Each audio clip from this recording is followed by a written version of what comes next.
Алпийски върхове, примамливи била, чудни езера. Величествена, свещена, красива и загадъчна. Това е Рила. Най-високата планина на Балканския полуостров. Разположен в Политеи и по поречието на река Рилска, град Рила е порталът към тайнствената планина. Първото му известно име е Спортела. С днешното име е споменат за първи път през 16 век.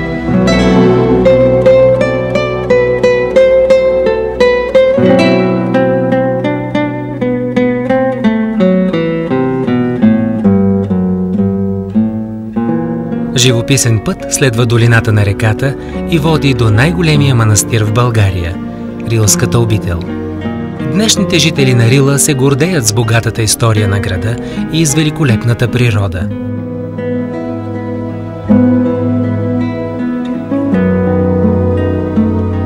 По навик преминавате транзитно през китното градче, но тези от вас, които желаят да разнообразят пътуването си, ще се изненадат от възможностите, предлагани тук.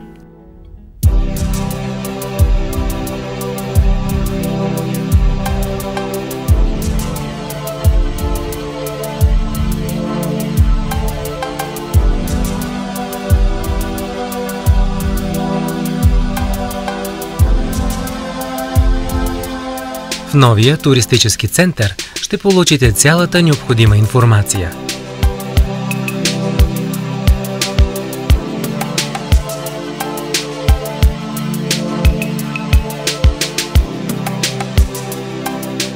Съхранената красива природа е предпоставка за развитие на екотуризма.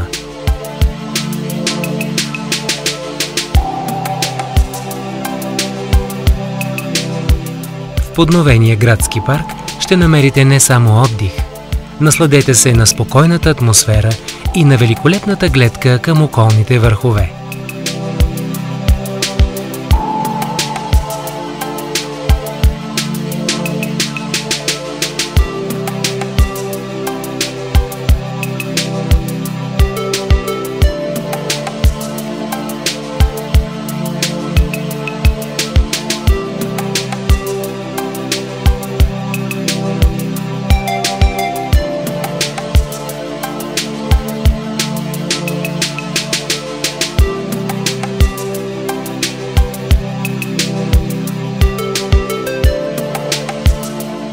Изследователският център за културно-исторически и екологичен туризъм, филиал на колежа по туризъм в Благоевград, привлича студенти за редовно и задочно обучение.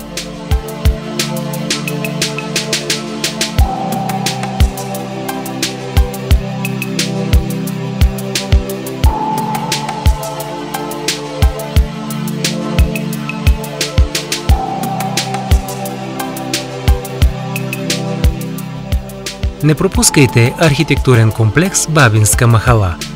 Единствен по рода си в цялата област, той пази колорита на възрожденската епоха.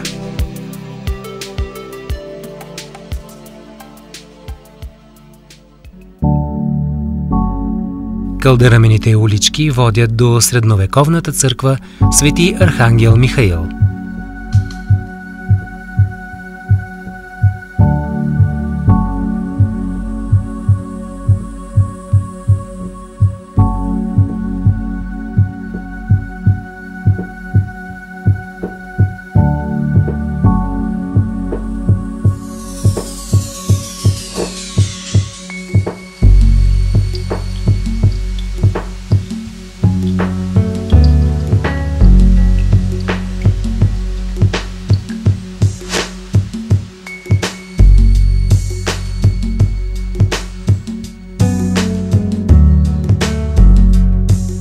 През епохата на Възраждането бурно развитие бележи рододобивът.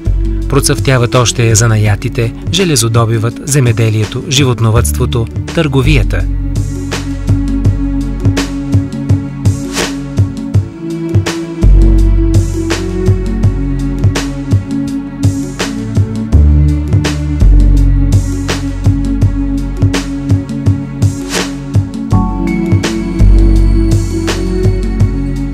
Много за онова време ще научите в историческия музей, разположен в центъра на града.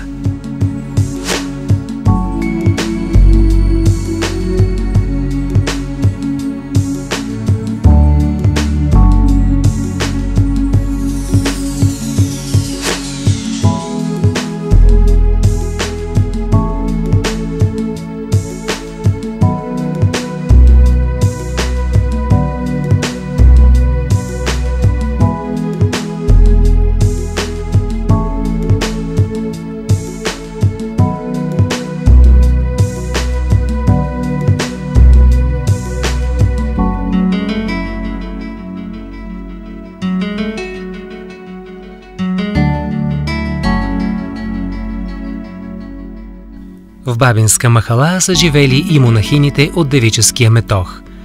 Много от тях са преподавали в училището, открито в началото на 19 век в двора на църквата Свети Архангел Михаил.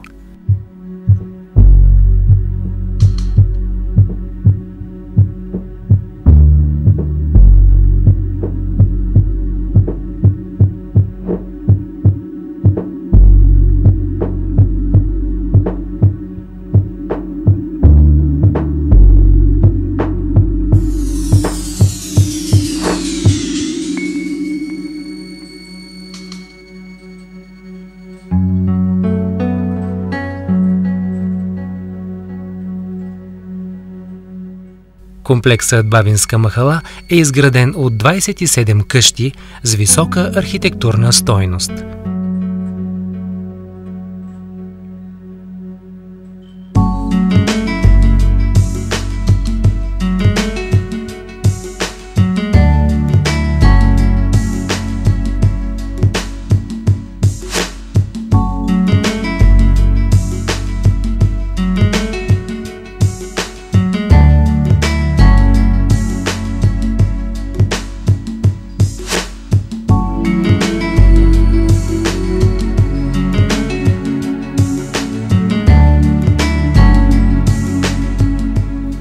Тук времето сякаш е спряло.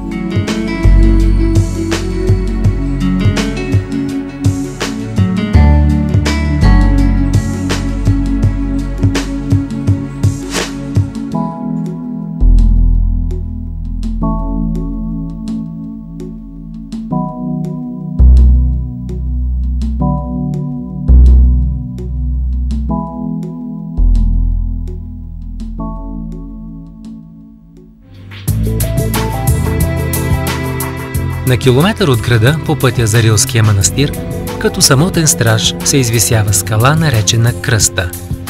Свързват я с чудотвореца Иван Рилски, преминал от тук, търсейки убежище в планината.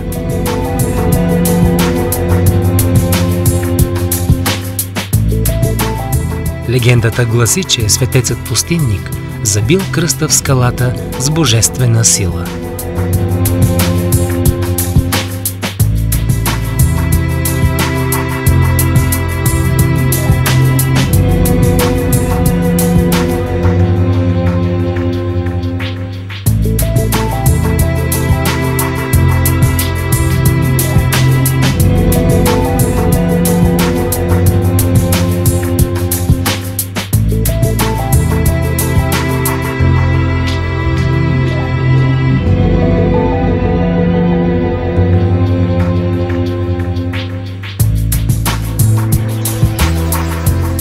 За местните жители всичко тук е свято. От скалата се разкрива чудна гледка към град Рила на запад и към метох Орлица и долината на река Рилска на изток. Панорамните площадки по новоизградената екопътека дават възможност да се насладите едновременно на прекрасния изглед към града и към планината.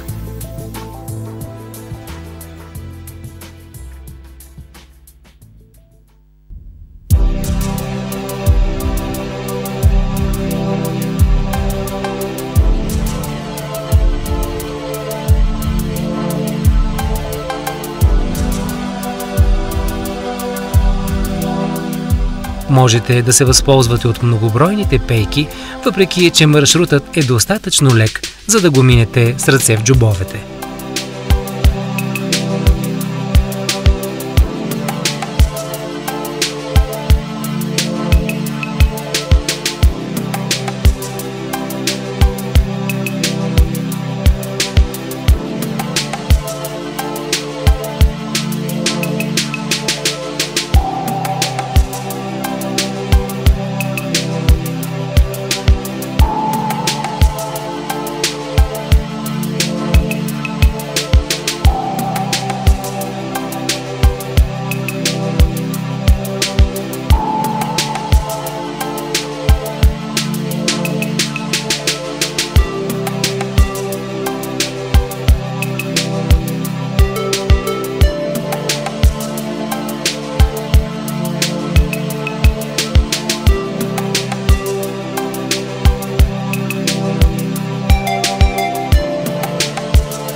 Малко по-надолу, от пътеката, ще съзрете и водопад Бохемия, падащ в близост до параклиса Света Неделя, скътан в скалите край пътя.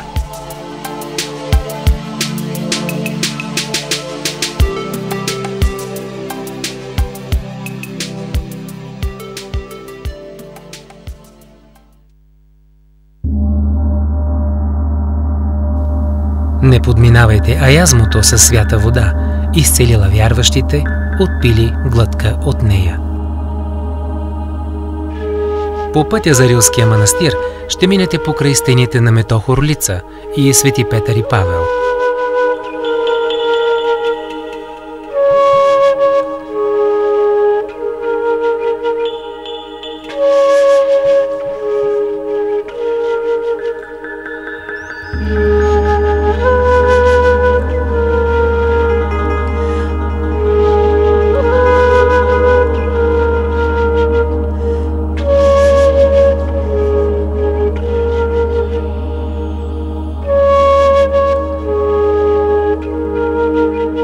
Преминавайки портала, град Рила, попадаме в свят, обладан от духовност.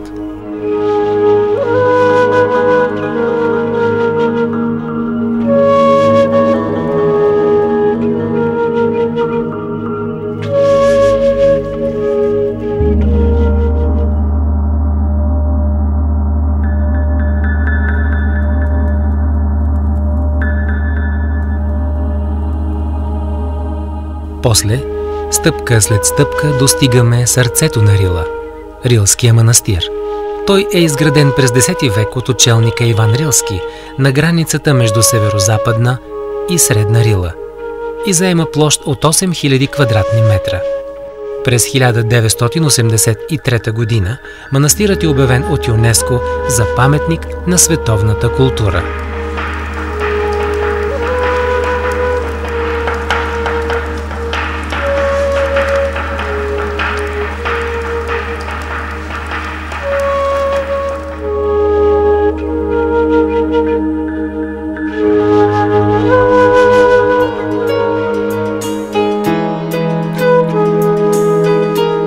На територията на община Рила се намира резерват Рило-Манастирска гора с площ 3676 хектара.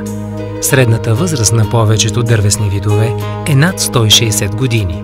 Друга защитена територия е природен парк Рилски манастир с площ от 27 370 хектара. Тези територии включват местообитания на множество животински и растителни видове. Съхраняват се около 230 вида лечебни растения и 38 вида ядливи гъби.